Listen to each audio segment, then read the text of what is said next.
Check 1 2, check check. Mic check 1 2. There we go. What's going on, everybody? What is happening? Let's get a few people in here.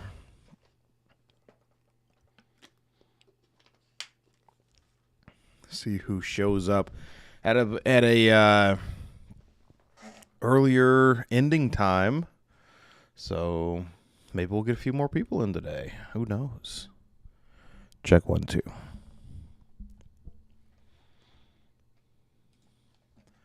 right, let's make sure we are live everywhere.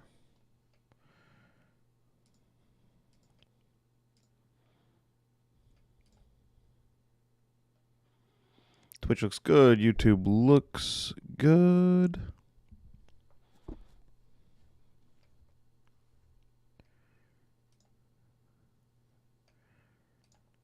Double check that. Beautiful. What's happening, Barton? Man, can I tell you, I am loving the dungeon dive. We haven't had a dungeon dive yet this campaign, right? And I don't think we had one in EXU. So it's been a minute. It's been a long time since we've had a dungeon dive, man. This has been a blast. This is fun. Odds that we're close to a TPK. Man, at least him going down. I don't know what would happen if he didn't quickly get that Python into the wall. What's up, O-Dog? What's up, Rain? Yeah, I don't know what was going on if he didn't get that Python into the wall to try to have something to climb out. I always wonder in those situations, I know they would have hurried to get him anyway, but if they didn't hear the DM describing the situation, like I always wonder how you would have your character play it out. So that's the whole metagaming situation with D&D that's tough, because you're hearing what's happening, so that kind of gives you more urgency, but it was good. What's up, Dealing in Fiction? Man, I'm loving it, man. I'm loving this whole entire thing. This is the dungeons part of Dungeons and Dragons. We don't get it often, so I want more of it for sure.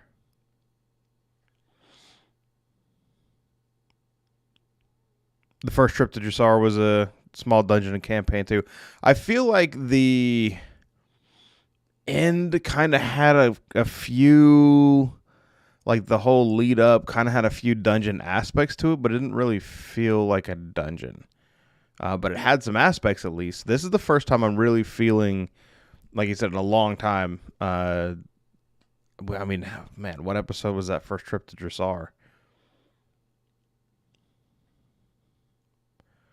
Right, this episode started off so humorous, but then turned into the most stressful episode so far. Yeah, I loved it.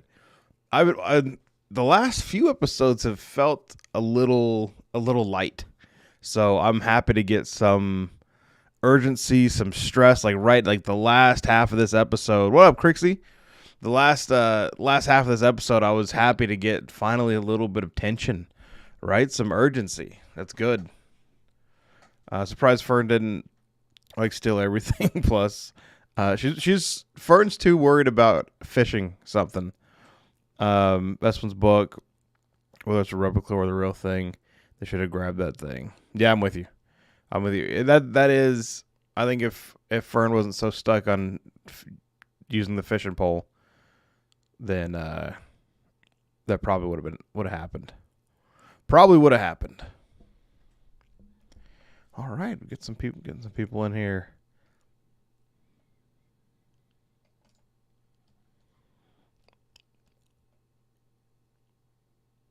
After Knott's husband, they met the kobolds and the fire giant.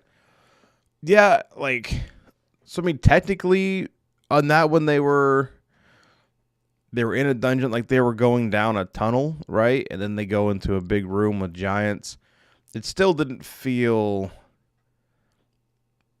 like an actual dungeon crawl. Does that make sense? Like, I'm trying to remember when the last time we had like a full long dungeon crawl. They did early in campaign 2 the regular gnolls. So they did it super early with the regular gnolls. That was in the first 10 episodes, right? Whenever Shikasta jumped in.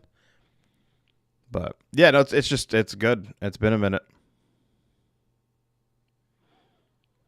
Night Hunter, pretty sure they every item in this place was trapped. I mean, that's a dungeon, right? That's a real dungeon. You got to have a lot of traps in there.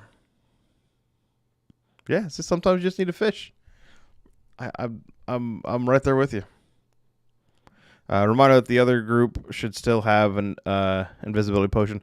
See, I love the other group aspect of this. For any of you who are following, have gone through, Role Models knows, old Tope Suicida, in the new little campaign setting that they set up, they have a rivalry aspect to it, and I think that's why they're doing this now. So to kind of promote the some of the ideas that they brought up in that. So I love the rivalry aspect. I love that you don't have time to sit and rest because these people are right there. They're 5 steps ahead of you. So it adds a lot to it. I think that's where some of the tensions come from there. Some of the tensions come from the fact that they're almost dead. So did FCG have another spell to stop the traps? Don't remember. I wouldn't know. I thought he did, and I don't know if he will have stopped those big monsters that came through at the end. Do you know what spell that spell that was? Surprised one of them didn't think to get some acid. Do you think they had time to get some acid, or you mean beforehand? Acid would have been smart beforehand. What's up, Mike?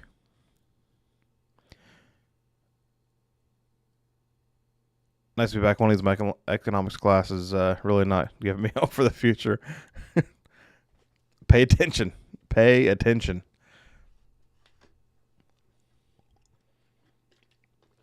Shikasta. Yo, I'm glad you're back. I'm gonna be a little more back and forth, a little less reliable on these. I just got a new job, so it's an upgrade, but I'm gonna have to get up 2 hours earlier for work. So we'll, depending on what Fridays I have off or what time I got to go on Fridays, or how late any of the late shows I probably won't show up for, but it's all right. I'll still be doing. It's gonna open up more streams during the week, which will be nice.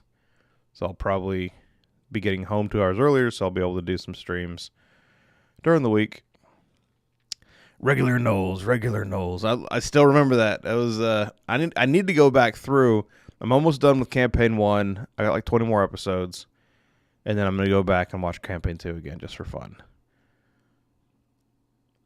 Chetney was awesome. This episode is Chetney's climbing up there to be my favorite. More like a gremlin than a gnome. The way he kept tricking that goblin and tiefling. He is... Travis is incredibly smart. On top of being big and beautiful, he's incredibly smart. So we're getting that clever side of him, which is nice. So, because Ford wasn't supposed to be brilliant, more wise. And then, obviously, Grog wasn't either. But this Chetney's letting us really see Travis's intelligence come out, I think. His cleverness especially. Matt made each one attempting to see if any of them wanted to take the chance. He's given a few of those chances.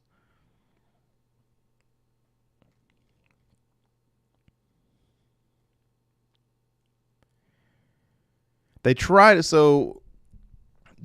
spell magic. I don't remember who cast it, though. On the glass, at least.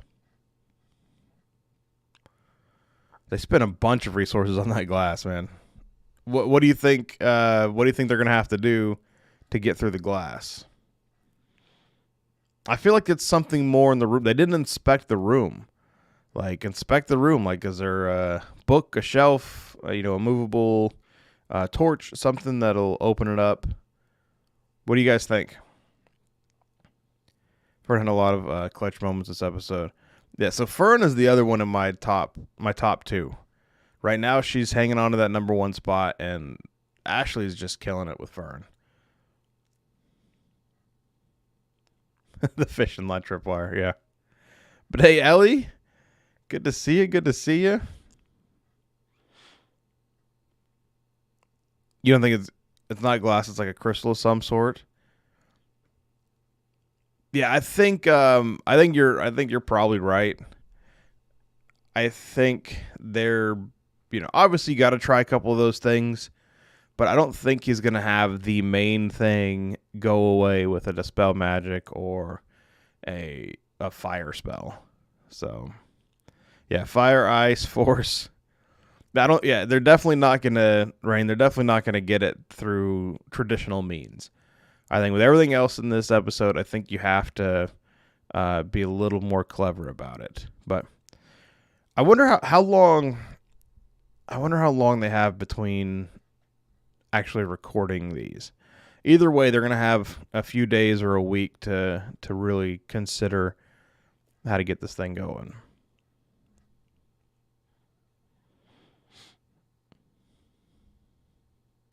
You think they need to hit glass with not bludgeoning it, so like piercing or slashing?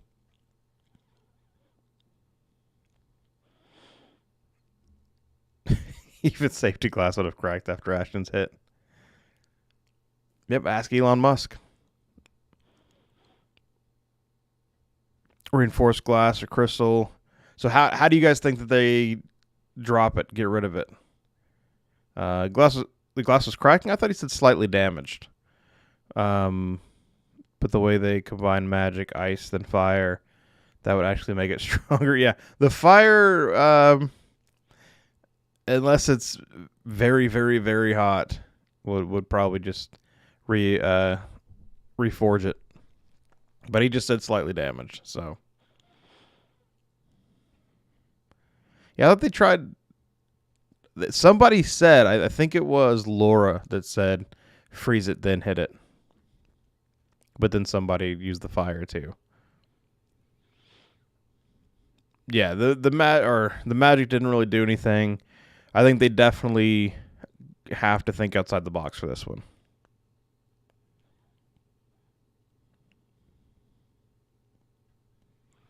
Yeah, Nat 20s. If they were gonna break it, a Nat 20 would have done the deal.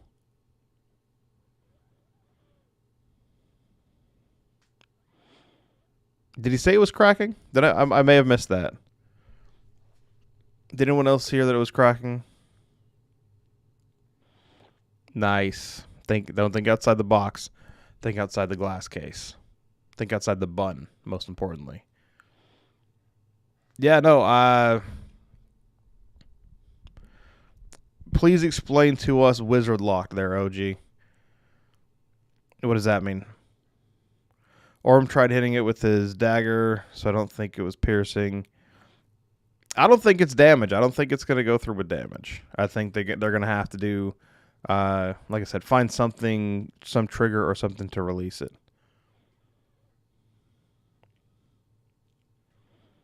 Could have just been high HP to stall for golems. It's very possible. I mean, Matt wanted the golems and wanted to give them some, a little bit of hope. I mean, that's a good dungeon master. Give them a little bit of hope, dangle the carrot in front of them, and then do what you wanted to do anyway. All right, I heard slightly damaged, but you guys are saying cracked. So I'm going to believe you and then go back and listen to it. Ashton in the case did cause it to crack. The crack was spreading faster when he hit. Okay. Yeah, I totally missed that then.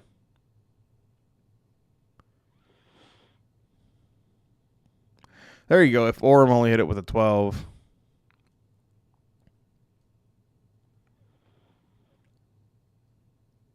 Oh, my stream froze up at that point. That's why. Wizard Lock is a spell that unless you have a Q higher to spell, you have to have the unlocking word or phrase. Yeah, see that's what I would do.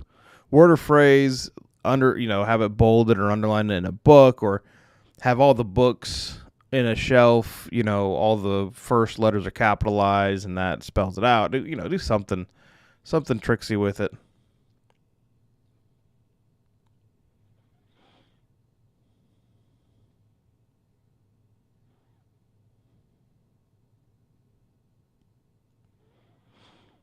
Gotcha. Levels based on who cast it. Yeah, I mean, that's what I do, but this ain't me running the show. I am currently prepping a dungeon, which should be fun though. So that'll be a blast. That's what we got here. Sweet.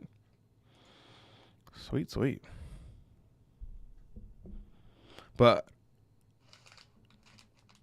other than that, what was the other thing I was gonna bring up?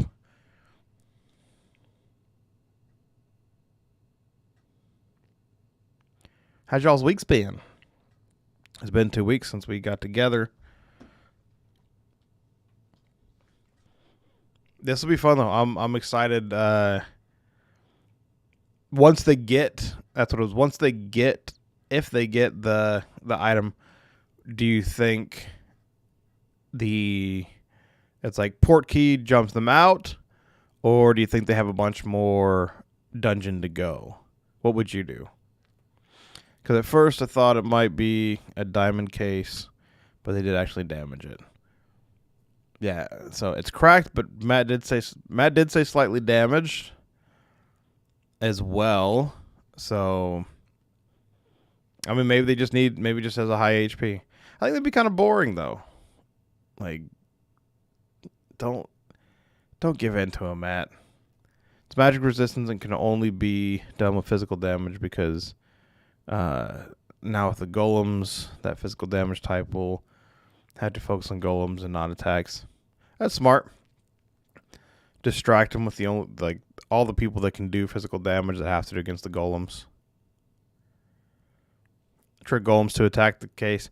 See, I like that. So I have a fight to start a campaign where you're basically fighting a mechanical bull. Not a mechanical bull. A robot tauren, right? And it's impervious to any attacks, and you have to make it has a charge move. You have to make it charge you next to these like armored walls, and you have to jump out of the way. Do a dexterity check to jump out of the way. That's the only way to deal damage. It loosens up the armor, then you can start attacking it. I like fights like that, so I hope that's kind of how this one goes, where you have to get the golems to swing at you, move out of the way, hit it. See, I like where your head's at, O-Dog. They need to get the earring and make it out. Yeah. So I don't know. They might have to make it back out. I think Rain, they're gonna have a whole exit, rest of the dungeon. At least that's what I would do.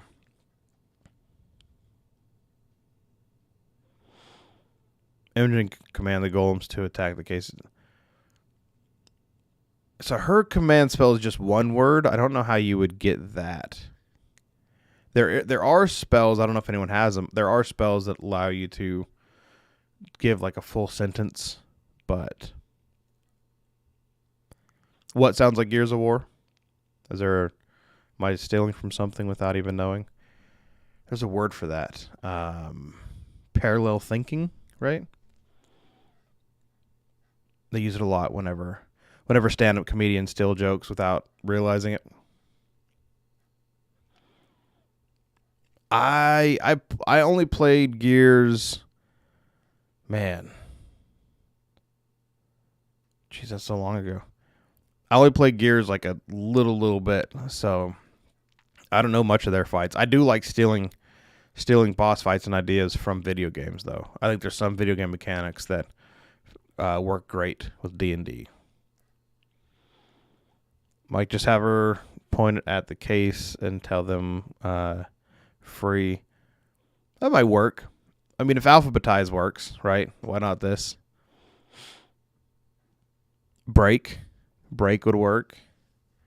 There's a guy in the first Gears of War game. You don't get him to charge at you at a wall and dodge out of the way to beat him. Yeah, I want to say like I'm sure I've played a game like early, like regular Nintendo, the regular Nintendo Entertainment System, where there was something similar to that. But man, it's like on the tip of my tongue. It's where I probably got the base idea from, but who knows? I don't know how the spell works. I don't know if she could point at the case and say break. That's one of those things where where the word or the wording of the spell is really up to the DM's discretion. Like you have to say it and hope the DM will go for it.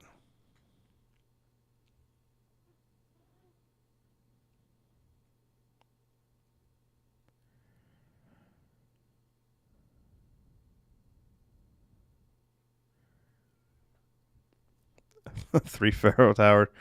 New mixed races allows less or more other races than becomes the mother racial type. Are you referring to my picture?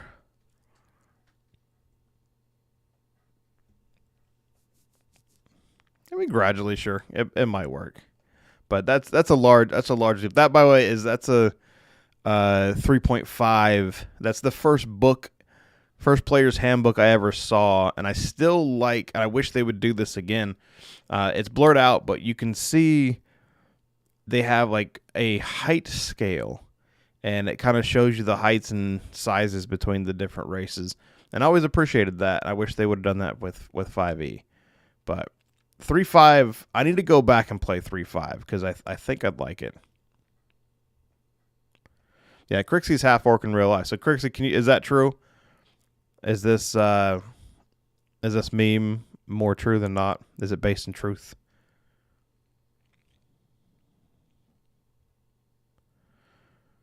Mike pointing at the golems and telling them steal. That could work too. I think all those could work. It'd be up to Matt whether how it would or wouldn't. You'd have to command them twice though, because steal and then drop, or steal and then have to kill the golem and take it from them. One or the other.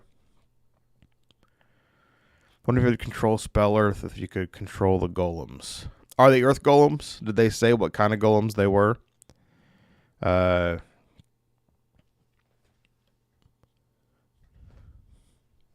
did not catch that part. I wasn't paying attention to it.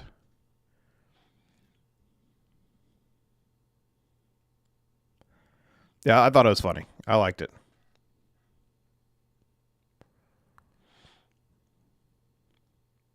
Bard, in that case, I'm half barbarian. I have anger issues. Does that count? Does that count as half barbarian, doing anger issues?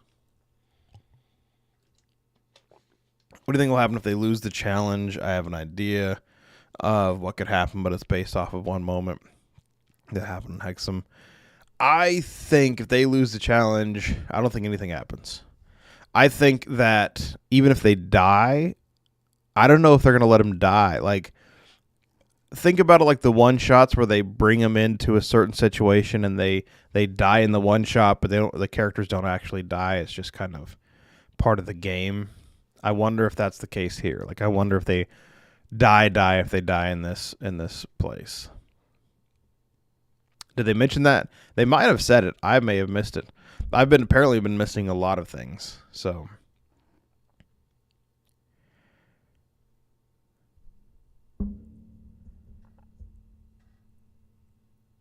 you're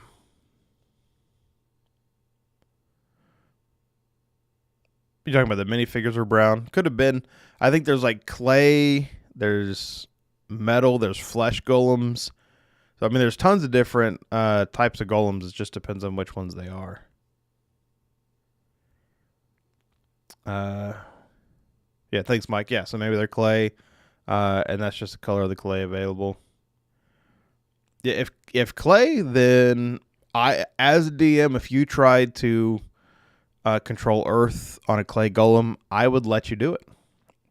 Well, I would let you attempt because it's a living thing technically. So it would be like a strength check, maybe like, but you could at least like decompose it and stuff. I'd probably read the spell specifics, but I definitely let something work because that's a clever use, and I like to reward cleverness.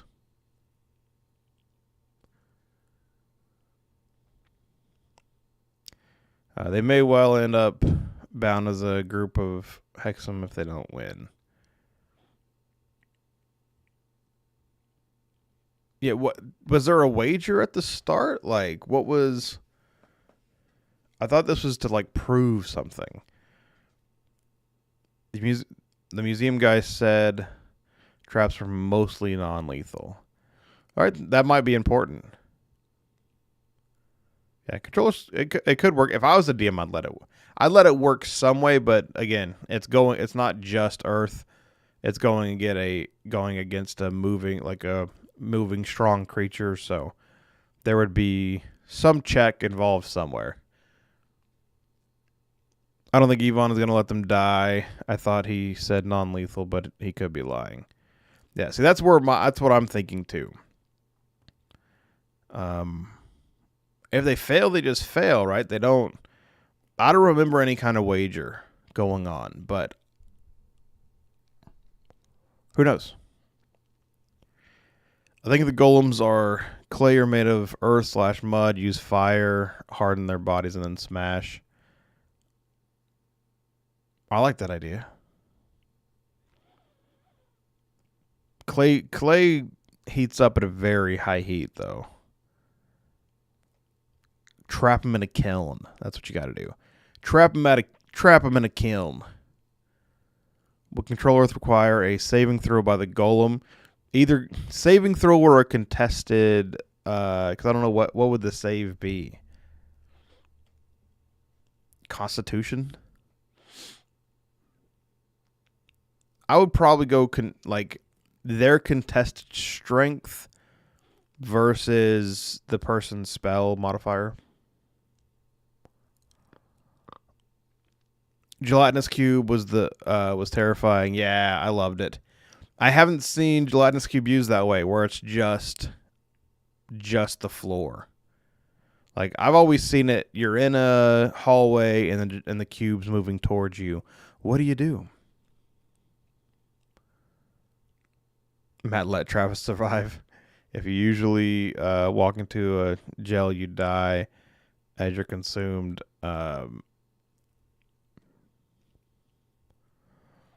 That's tough to say. Like I've heard people doing it different ways. I think he's done it the way that I've seen it most, which is you slowly get brought into it. I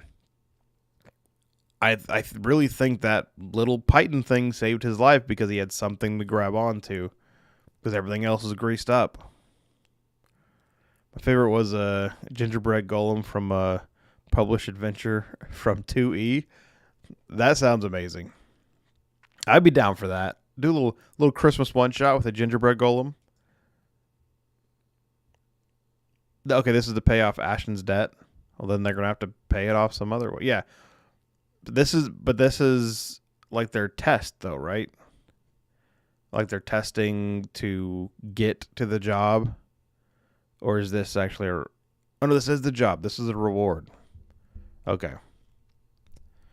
Now, if they win, Ashton is released from his debt to Hexam, and if not, then what? He just has to sell his soul to, till they pay Hexam off, right? Well, Hexam has said Ashton really needed to win, so Ashton might not get off so easily. Yeah, so the rest of the group is probably going to be fine. Ashton's the one that's going to have to pay.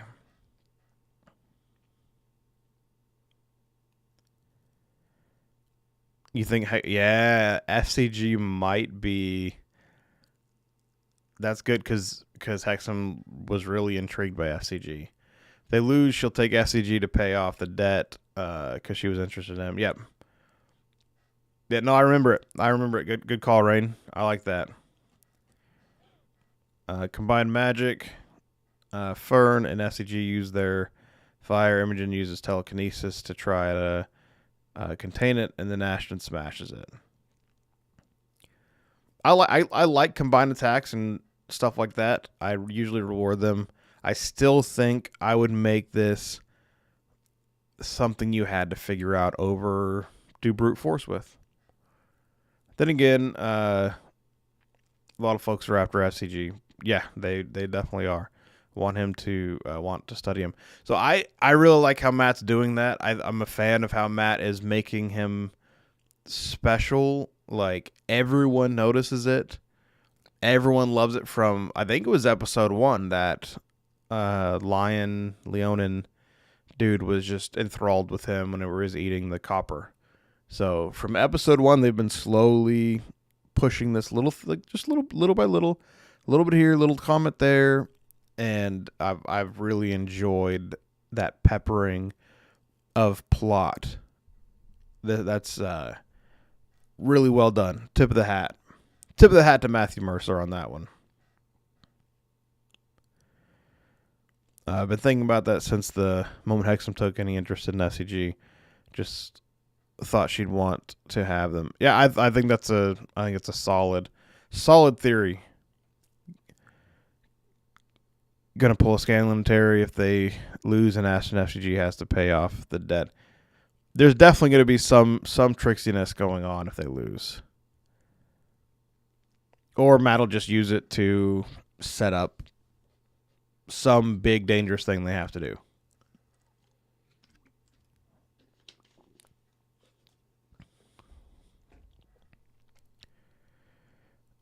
Would it be funny as hell they gotta kill the golems on the glass to get the glass to open? Right, well, and the way you set that up is you kill one golem and something happens. Like, acid drops out, some big explosion happens, whatever. And you're like, all right, move the second one over there before you kill it. I think that's what Matt is trying to get them to do. I don't see them really working as a team. It's more, let's see what sticks, and they realize they're not going to work. So work together. But yet they could just end up working and being indebted to Hexam to do some big thing. I'd be interested to see if Hexam had them do something evil, how they would go about that.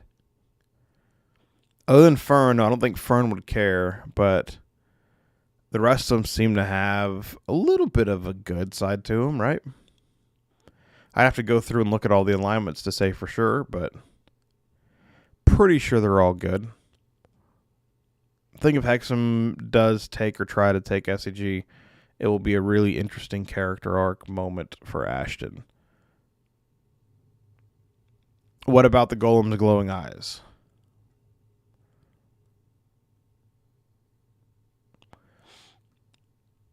Yeah, so my only problem with them taking FCG is what do you do? What does Sam do? Like, I think there's too much there to just let her just take them. I do think if this was like a novel or something, that would be amazing, and Ashton was the main character, I think that would be such a good plot point, such a good growth point for the character, but I don't see how that works in D&D. Like, that being the threat, I think is brilliant.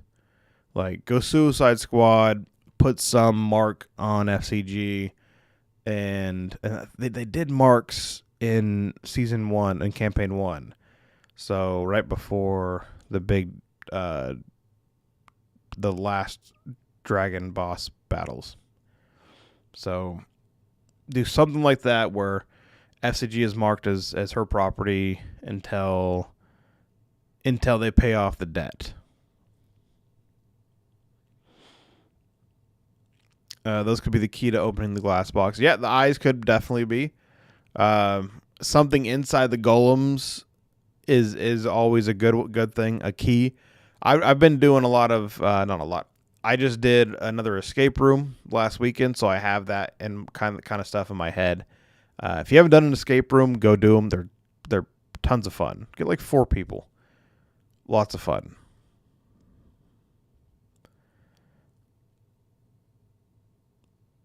It's just one big audition. She could be linked to the quorum or trashy. I got the feeling, and maybe they didn't say it, but I got the feeling it was an audition. Like, all right, let's see how good they do, and then I'll send them on a real job type of situation. What's up, Charles? Probably gonna end up being a race to get the earring back to the surface. Then when they go for the front door, they get zapped by the statues and no one wins because whoever had it dropped it. I like the idea of the race. I like the idea of them, like, this person has it and it gets stolen. Now this group has it and they're running through and, darts are flying by their head, rocks are rolling, and they gotta, duck and dive and dodge and move. I like having that tension race to the finish. I think that's the way to end this thing. But I think you give it, at least one more session. I'd give it one more full session.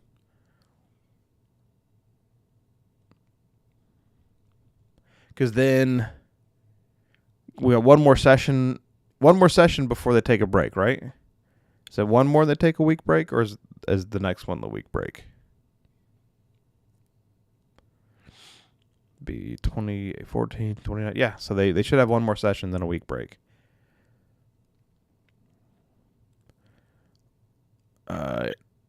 Yeah, Mike could be, but remember, Fern knows where the back door is. Fern always knows where the back door is. What was the book they wanted? Stream Frozen Me. I think we mentioned the book. What was the name of that book? They didn't grab it, right? That was the one that we're saying is, or is that the one they got that was trapped? Charles missed tonight's episode. Just got home from work. Just coming to stop. It's a good one. Charles. I enjoyed it. It's a shorter one too, so much easier to get through than some of the other ones. Good tension in it, so it's a good one. Remember, the back door leaves the backyard. What's to say there isn't a creature trap in the backyard? Seems like everything's trapped. I think it's one more than a break because it's the first end of the month. Yeah, I think you're right. Yeah, OG says it's good. That means it's good. You got the OG stamp of approval from Night Haunter. By the way, while there's a few people in here, if you haven't checked out, go ahead and check out Tope Suicidas, and I'm trying to think. If you have your link, dude, Role Models. So Role Models is Tope Suicida. Check out his... He started uploading... Let me pull it up, see if I can get it. So uploading some gameplay, and it's good. Don't worry about the first episode. They had some technical issues on the first episode, but the second and third are uploaded. If I'm not mistaken. Let me know. Let me see. If you're in here, go and post your link. Actually, I can pull it up in Discord.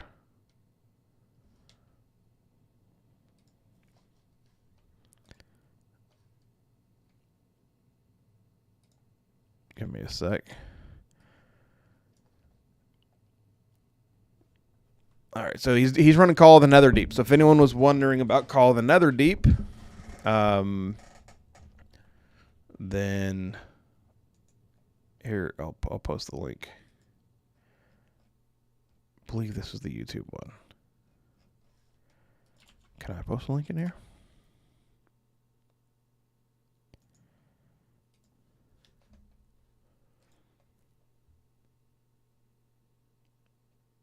I don't know if this is or not. All right, let me know if that link doesn't work. Either way, Toba Suicida or Role Models started the Call of Netherdeep stuff from Critical Role, and so far so good. I just started second episode. If you guys need more content, anyway.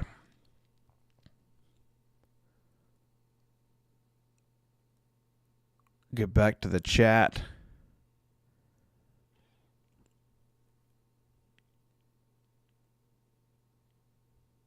All right. All right, Barton says, I like the way Matt is running the other group against them, running into traps to give them a perceived leap ahead. Yeah, I love it too, Barton. I think it's fantastic.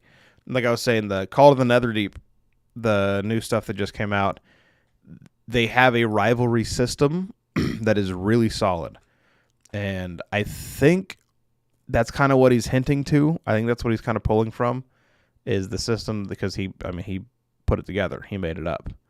So if anyone runs a game, check out the rivalry system. It's pretty sweet. And we can see from this episode, this is the first one I'm like, it adds a lot of good tension. So I like it.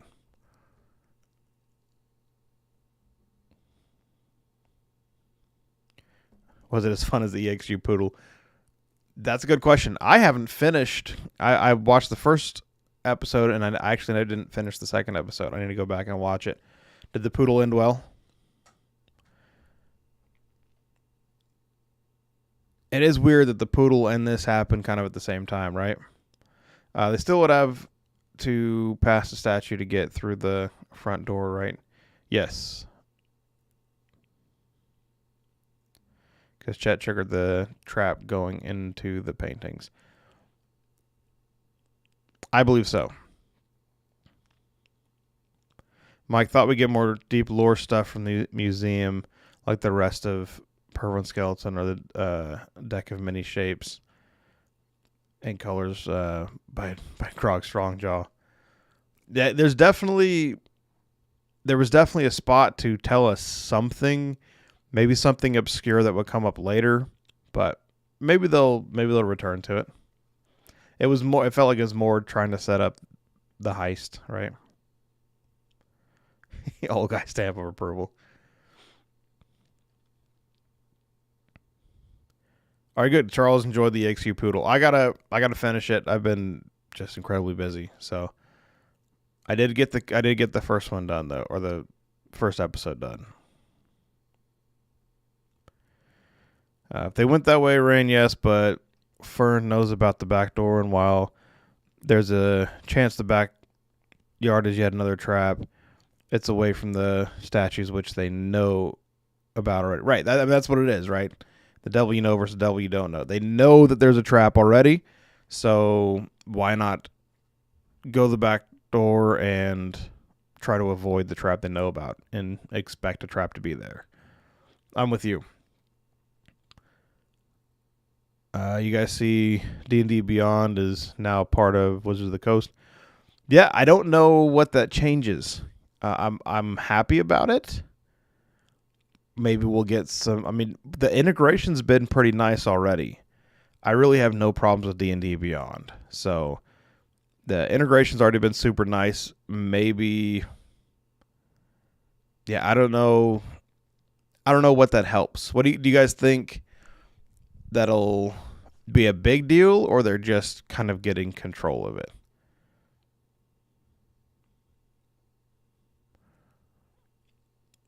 Through fair, XU Poodle was fun. I never worried they'd die, but I'm worried someone could die in this deadly museum. Yeah, there's a chance, and I like it. I think that chance of death needs to be there. And combat doesn't always give that to you, because combat, there's easy resurrections.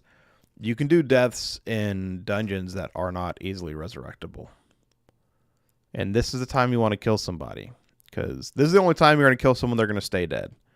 There's a point in a campaign where it's really, really tough to keep somebody dead. Unless you do an entire TPK. Total party kill, for those of you who don't know. Can't wait to see the Whitestone Andy supplementary to Call of the Netherdeep. Please put Whitestone Andy in there. He needs to be somewhere. He's got to come up somewhere, right? If I was a player character, I would be Andy from Whitestone. Well, I mean, they have to get through that front area to get to the back door. I don't know. Fern just said she knew where it was. She didn't say where it was, right? Bicorda's in the kitchen from the dining room. Yeah, I'm not sure. What's up? Is it Sanveer? Is that how you say that? Do I say that? Tell me yes or no. Sanveer Bindra. I have no idea how they'll survive. That's the best part of ending it there. I think that's why Matt ended it there, is because you don't know. They're all hurt. They got 2 big golems that are in their way, and then they still have the rest of this thing to get it out of, and that's those statues at the end. Like, that's good storytelling. That's good DMing. Stop them at a point where they don't know. I just ended my group halfway through a fight. The entire last session was pretty much a giant combat, and I ended it with a Beholder coming out, and some of them are really hurt, and so they got all week to think about how they have to try to fight a Beholder on top of everything else I've thrown on them. It's a good strategy. Again, tip of the hat to Matt. I really enjoyed the session. Whitestone Andy is going to be the big bad evil guy. Big bad evil warlock. I'm down for that. Golems have like 120 health, right? And like a ton of resistances. Depends on what kind of golem it is. Each golem is different, but yeah, they got it. They usually have a lot of health and resistances. I want to say low intelligence, so you can't use some of those control spells. I'm about to pull it up. Let's just put Golem 5e. All right, Stone Golem, Iron Golem. Let's go with the Stone and just see what those stats are. But there's a bunch of different types of golems, so they all have different stats. These ones, 17 AC and 180 points. I don't think they're as tough as... I think it's probably one of the weaker ones. But yeah, 180 hit points, 178 hit points, 17 AC, immune to poison, psychic, bludgeoning, piercing, slashing, non-magical attacks, condition... That's damage immunities, conditions immunities, charm, exhaustion, fright, and see. If they're immune to charm, then Imogen stuff ain't going to work on them. Exhaustion's frightened, paralysis, paralyzed, petrified, poisoned. So these are all immunities. Surprisingly, no resistances. Yeah, that's not good for them. Iron golems are stronger. Let's see what... Clay. So clay golems are the weakest. No, flesh are the weakest, then clay. So let's look at a clay golem. I'll pull it up and bring it over. So clay golems.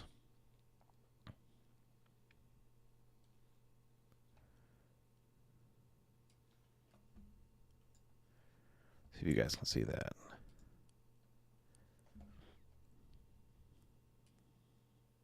All right. There we go. And it moved. Okay. All right. Clay golems. 133 hit points. Still pretty solid. 14 AC. So this is what I'm guessing they are. But they are immune to acid, poison, psychic, bludgeoning, piercing, slashing, charmed, exhaustion, frightened, paralyzed, petrified, poisoned. Yeah, see that's what I was talking about. That -4 on intellect. There's a bunch of spells that control them that they have to have a 6 or higher intellect, I believe. So, or intelligence. Yeah, that's no bueno. That's not good for them facing 2 golems.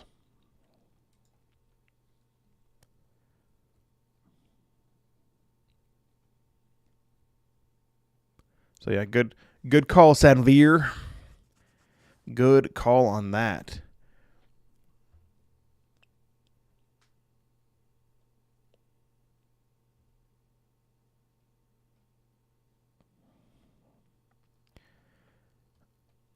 Well, they don't have to make the saving throws because the carpets were over the eyes and the statues, but they took those off after going through.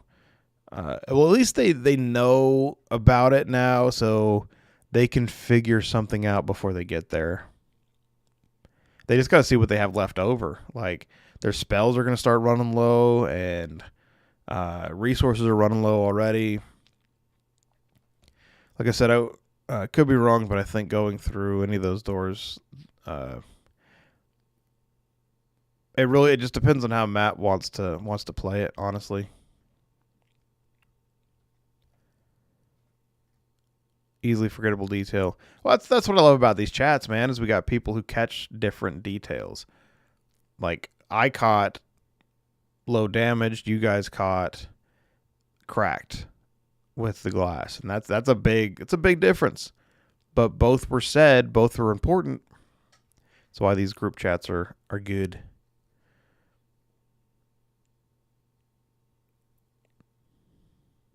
How would command still work? Let's look up command. I thought command you had to have an intelligence, or isn't command a charm? Let's look it up. Command 5e. Okie dokie. Let's read command. Okay, verbal component, which they can understand languages, so that's there. Creature C. Speak one word command to a creature you can see within range. The target must succeed on a wisdom saving throw. Low wisdom, so that's good. The spell has no effect if the target is undead, if it doesn't understand your language, or if your command is directly harmful to it. All right, so you might be right there. They're not undead. Yeah, I guess it's not a charm. It's just I thought for sure it was a charm effect. But I guess since it's just a short command and then it's broken. Magic command other than described here. DM design, da da da. Short master director. It ends at the end of turn. 5 feet drop. Target whatever's holding the end. Turn, flee, target is turn moving away from the fastest available means. Grovel, yeah. Yeah, no, you're right. I thought it was a charm effect, and I thought it had to be a high enough intelligence, but it does not. Yeah, command would still work. Good call. Good call. I don't think they have magical resistance. They have a resistance from or immunity from magical attacks, but yeah, no, that's some that should work. I mean, it's still only it only worked for a turn, but it'd work.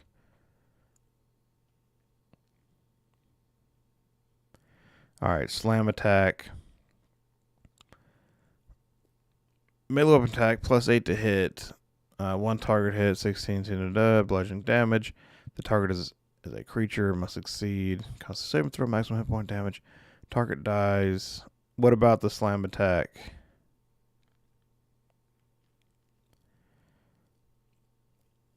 That haste is what's nice about them.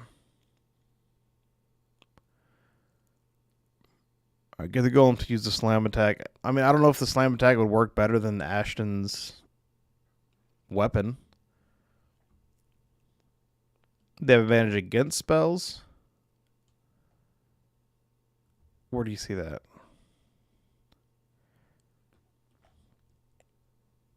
Ashes Berserk.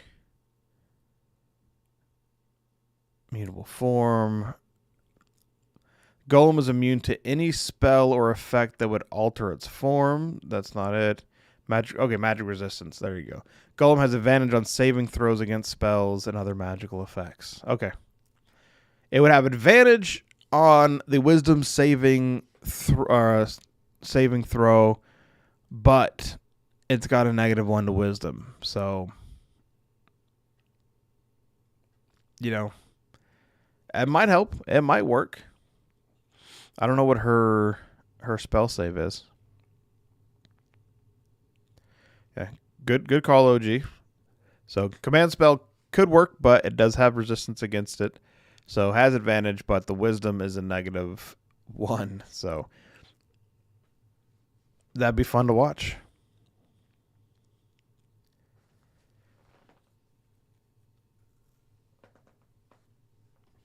Yeah, SCG needs to start busting out them healing spells for sure.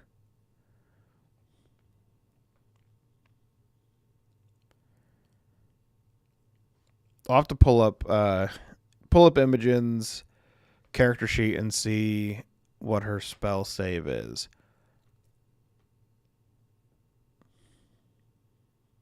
Yeah, for sure could be why. Yeah, I mean, 20 would succeed. Let's see Imogen's character sheet.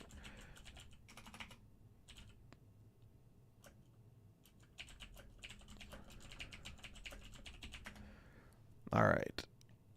What is her spell save?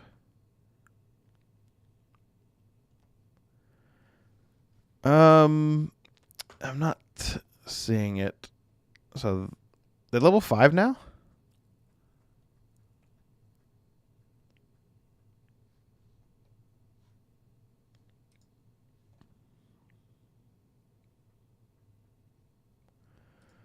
All right.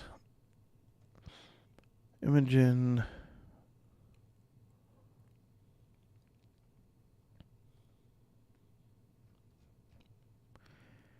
Spell save of 15. So they'd have to roll a natural 16 or higher. Because meets it, beats it.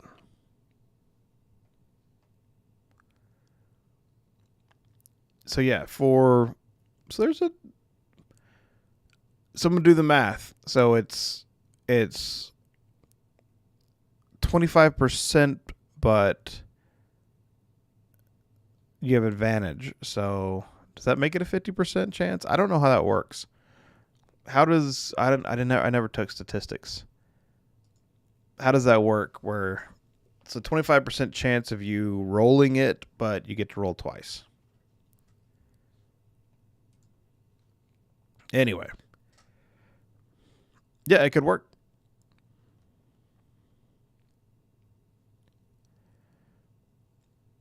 Or a vitality time. What's or a vitality do? Yeah, I've not been paying attention to their leveling up since I caught the first level up, but I don't remember the second one. That seems really slow. That seems really slow to level up for me. For those first ones, I like to level up maybe too fast then for the earlier sessions. But I mean, these are 4-hour sessions. I wonder if he does XP, or does anyone know if he does XP or what's the other one? Milestone? Be interesting.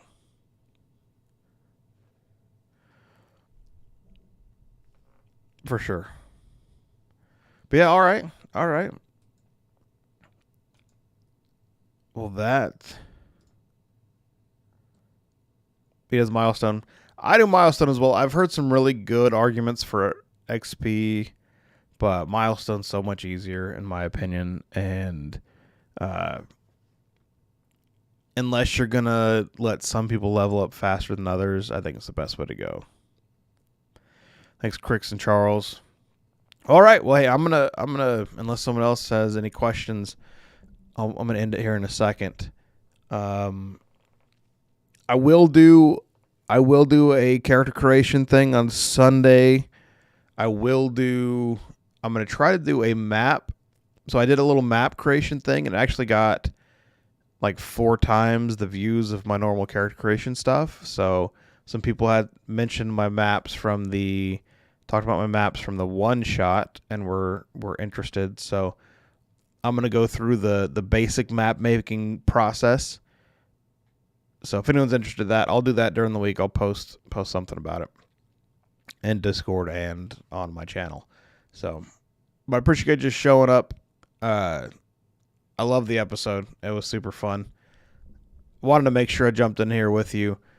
I won't be as active on the Thursday night / Friday morning streams unless I'm just having insomnia, but I still will do them. I'll try to do them at least once a month just to say hi to you guys. But man, those 4.5 episodes I can't do because I'll have to get up like 2 hours after we finish.